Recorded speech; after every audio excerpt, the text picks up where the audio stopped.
इससे ऐसी की बात और क्या हो सकती है।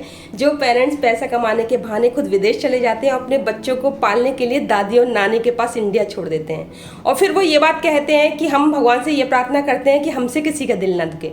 सबसे पहले तो दिल आपने अपने ही बच्चे का दुखा दिया। कर्म हमारे घर से ही स्टार्ट होते हैं। आपको अपने बच्चे की तकलीफ नहीं दिखी, वो किस तरीके से आपके बिना रहेगा, किस तरीके से आपको याद करेगा और किस तरीके से वो वक्त काटेगा। अरे मेरे दोस्त, जब हम साथ में प्यार से रहते हैं तो हमारी कमियां भी खूबियों में बदल जाती हैं। और ये जो समय है ना, ये निकल जाएगा, ये वापस से लौट कर नहीं आने वाला है। आपको ये भी पता नहीं चलेगा कब आप बूढ़े हो गए, कब उस बच्चे का बचपन छिन गया। ये जो हमारी छोटी छोटी खुशियां हैं, यही जिंदगी है। क्योंकि यहाँ जैसी करनी वैसी भरनी वाली बात होती है।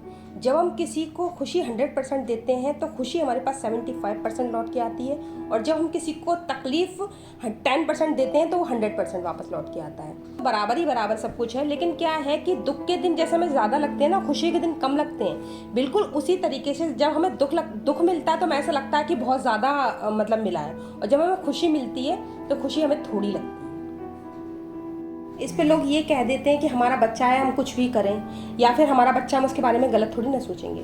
तो एक बात ये भी है कि वो जो इस संसार में आया है उसमें आपका योगदान भले है, लेकिन ये नहीं है कि आपने बहुत महान काम किया है। आपके अंदर एक काम भावना प्रज्वलित हुई और उसके जरिए एक संतान की उत्पत्ति हो गई, लेकिन किया तो सब परमात्मा नहीं है, वो परमात्मा की ही संतान है। जैसे ईश्वर के लिए इस संसार में सारे बच्चे हैं, सबके लिए तकलीफ है, वैसे ही आपके बच्चे के लिए भी उनके दिल में तकलीफ है, तो आप उसके साथ गलत नहीं कर सकते।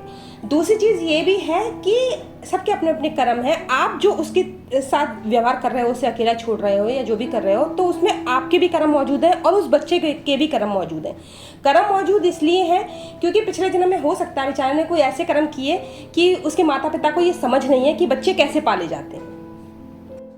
इसके विपरीत आप उन पेरेंट्स को भी देखिए जो पेरेंट्स अपने बच्चों को अपने सीने से लगा के ज़िंदगी भर पालते हैं, उन्हें अच्छे अच्छे संस्कार देते हैं, ये सोचते हैं उनके पास कोई कमी ना रहे, और एक आप हैं, आप उनको कैसा जीवन दे रहे हैं। इसके अलावा कुछ लोग ऐसे होते हैं जो अपने बच्चे को कैद करके रखते हैं। जैसे हमारी किसी के साथ लड़ाई हो गई, हम कहेंगे उससे बात मत कर। हो सकता है कि हमारे बच्चे को वो सही लग रहा हो, किसी मायने में ये भी हो सकता है कि हम गलत हो और सामने वाला सही हो, और हो सकता है हमारा बच्चा उस चीज़ को समझ रहा हो, लेकिन हम क्या करते हैं कि हम अपनी जिद की वजह से उस बच्चे को नहीं जाने देते, उसके पास उसे कैद करके रख लेते हैं। तो उसमें आप किसी का नुकसान नहीं करते हैं, उसमें आप अपने ही बच्चे का नुकसान कर रहे हैं। तो कब तक आप उससे अपनी जिद मनवा सकते हैं?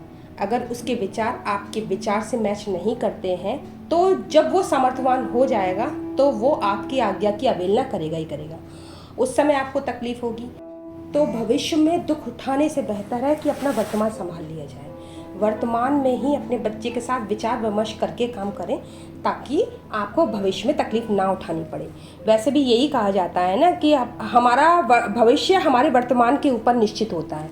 जैसा हम वर्तमान में कर रहे होते हैं वही हमें भविष्य में झेलना पड़ता है। और इन सब छोटी छोटी बातों को समझने के लिए ही हमें सेवा की ज़रूरत पड़ती है। जब हम सेवा करते हैं, ये छोटी छोटी बातें अपने आप से ही हमारे अंदर से पैदा होती हैं।